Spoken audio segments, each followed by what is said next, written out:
Hey guys, what's up? Yosh here. I'm going to keep this video really brief. No shoutouts or anything. I want to discuss our war strategy for this weekend. Shoutouts and all the new clan changes will be covered in another video that will most likely be up on Saturday, but if not, by latest Sunday. So I just want to go over the guidelines for this war, some general rules for every war. Don't fill the war clan castles unless you're asked to do so by a co-leader. We want max level troops in all the war clan castles. Attack from bottom to top. In a perfect world, our bottom half would attack in the first 12 hours of battle day, and the second half would attack in the last 12 hours. But since we don't live in a perfect world, we understand that not everyone can stick to that exact time frame and be able to get both attacks in on time. So basically, just try your best and let a co-leader know if you need to get an attack in earlier or later. Third rule is make sure you don't attack without having the maximum amount of everything available. That's different at each town hall level. I know that town hall 10 you need to have 240 troops, 5 spells, 30 or 35 troops in the clan castle depending on if you have it maxed yet or not. And both of your heroes, Barb King and Archer Queen, with full health. So make sure that you have all your troops, all the spells that you can carry.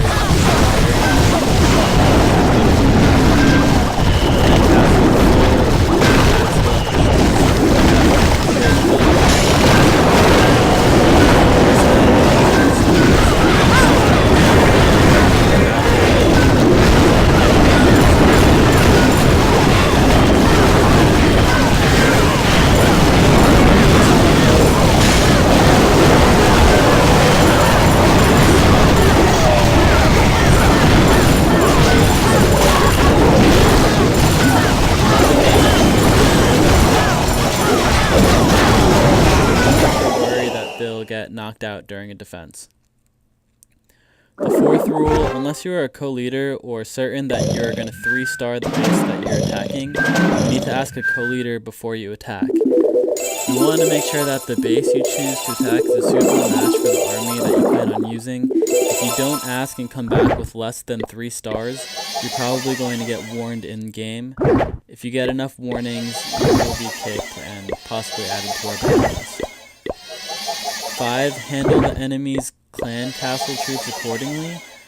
If your strategy relies on drawing out the clan castle troops, like hogs for example, you need to bring a luring troop like a hog or barbarians or giants. Sometimes even wall breakers. Whatever works best for the base you're attacking, and lure the clan castle troops outside of the base and away from the defenses where they can be taken care of pretty easily with archers, wizards, witches, whatever you decide to bring. Some strategies like dragons and go wipe can handle bases without taking out the clan castle. So basically just know your strategy and make sure you consider the clan castle troops of the enemy's base. 6. The sixth and final thing we want clanmates to keep in mind for all wars is never attack for loot. If we see you attacking way out of your range to try and make some resources out of the war, you will be kicked and permanently banned, no questions asked. If there's no bases left for you to get stars on, still don't loot hunt.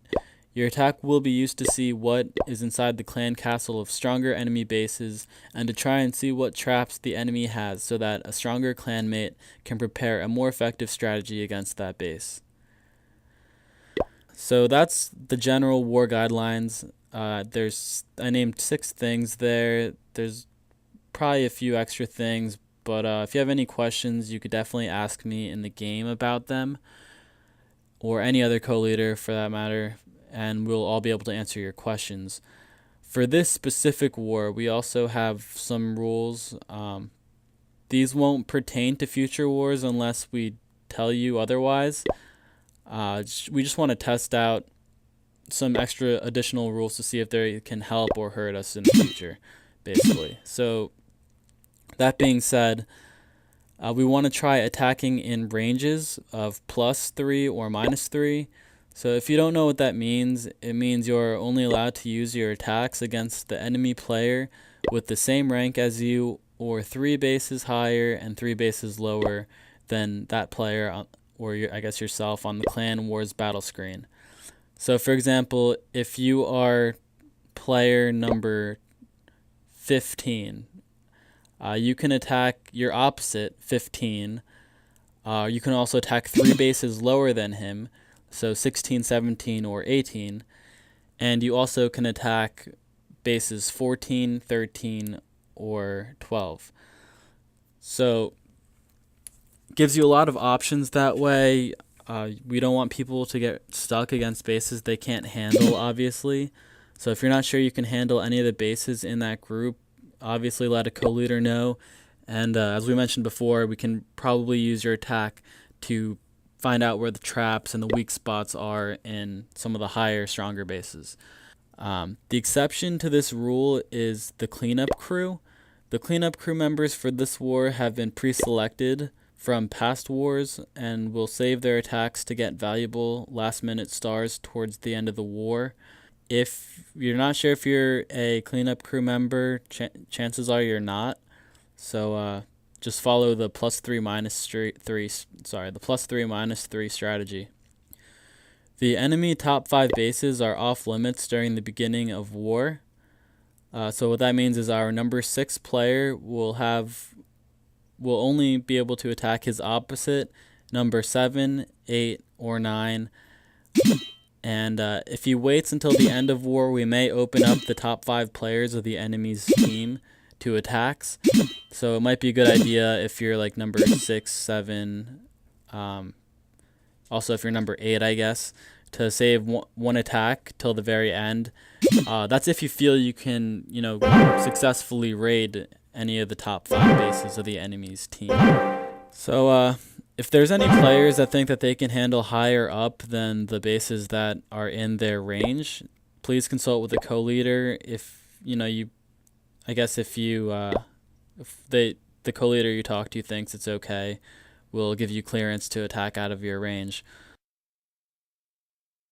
That's all for this video, folks. Let's gear up and have a good war.